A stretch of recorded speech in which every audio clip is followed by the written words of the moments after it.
ஜல்லி மற்றும் கட்டுமான பொருட்களின் விலை உயர்வை திரும்பப் பெறக் கோரி தென்னிந்திய மோட்டார் போக்குவரத்து சங்க பொதுச் செயலாளர் சண்முகப்பா தலைமையில் லாரி உரிமையாளர்கள் ஹொசூர் ஆர்டிஓ பிரபாகரனிடம் கோரிக்கை மனு அளித்தனர். 80 ரூபாய் ஒரு டன்னுக்கு அதிகமாக நீங்கள் கொடுக்க வேண்டும் என்று சொன்னார்கள். ஒத்துக்கொண்டோம். வேறு வழியில்லை. வாழ்வா சாவா என்று போராடி கொண்டிருக்கின்ற லாரி உரிமையாளர்கள் மாத கணக்காக நிற்பதற்கு எங்களுக்கு தயாரில்லை, கொடுத்து விடலாம் என்று நினைத்தோம்.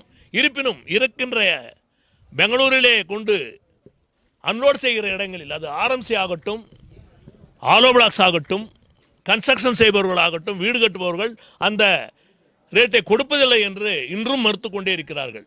இருப்பினும் இவர்கள் எங்களுக்கு வாக்குறுதி கொடுத்தது போல 80 ரூபாய் அதிகம் என்று சொன்னார்கள். நாங்கள் எல்லாம் எழுத்து மூலியமாக கூட நாங்கள் கொடுத்து விட்டோம். இருப்பினும் கடந்த 5-6 நாட்களாக, 15 நாட்களாகவே சொல்லலாம், எங்களுக்கு அந்த பேச்சுவார்த்தையில் இருந்து தவறிவிட்டார்கள். பிரீச் ஆஃப் அக்ரிமெண்ட், எங்களுடன் செய்த உடன்படிக்கையை அவர்கள் மீறிவிட்டார்கள். அதை சார்ந்த தலைவர், அதை சார்ந்த பொதுச் செயலாளர் பலமுறை அவர்களுக்கு அறிவுறுத்தியும் அவர்கள் கேட்கவில்லை என்ற சூழ்நிலை எங்களுக்கு எட்டப்பட்டு இருக்கிறது. எனவே ஆகையால் நாங்கள் பலமுறை தெரிவித்தோம், இங்கிருந்து ஜல்லி எடுத்துக்கொண்டு சென்று குறிப்பாக அன்லோட் செய்கின்ற ஆர்எம்சி ஆகட்டும், ஆலோ பிளாக் செய்பவர்களாகட்டும் மற்றும் கன்ஸ்ட்ரக்ஷன் செய்கின்ற கண்ட்ராக்டர்கள் ஆகட்டும் அந்த விலை கொடுப்பதற்கு மறுக்கிறார்கள்.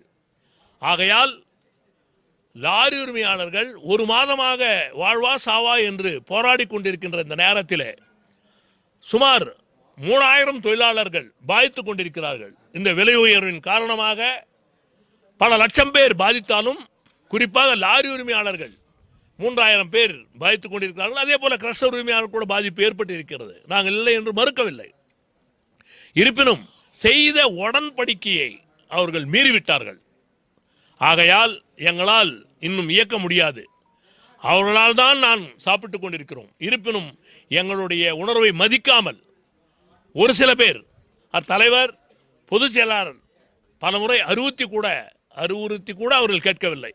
இதையெல்லாம் புரிந்து கொண்டு லாரி உரிமையாளர்கள், அத்திப்பள்ளி மற்றும் ஒசூர் லாரி உரிமையாளர்கள் ஒன்றாக சேர்ந்து, டேக்கல் லாரி உரிமையாளர்கள் அனைவரும் ஒன்றாக சேர்ந்து நாளை திங்கட்கிழமை காலை 6 மணி முதல் காலவரையற்ற வேலை நிறுத்தம் செய்தே தீர வேண்டும் என்று எங்களுக்கு சொல்லியவுடன் அதை நாங்கள் தீர்மானமாக நிறைவேற்றி தீர வேண்டும் என்ற எண்ணத்திலே all India motor transport congress, federation of Karnataka lorry owners and agent association, south zone lorry owner, தென் மாநில லாரி உரிமையாளர் சங்கத்தின் ஜெனரல் செக்ரட்டரி, அந்த முறையிலே இந்த முடிவை எடுக்க வேண்டிய சூழ்நிலைக்கு தள்ளப்பட்டோம்.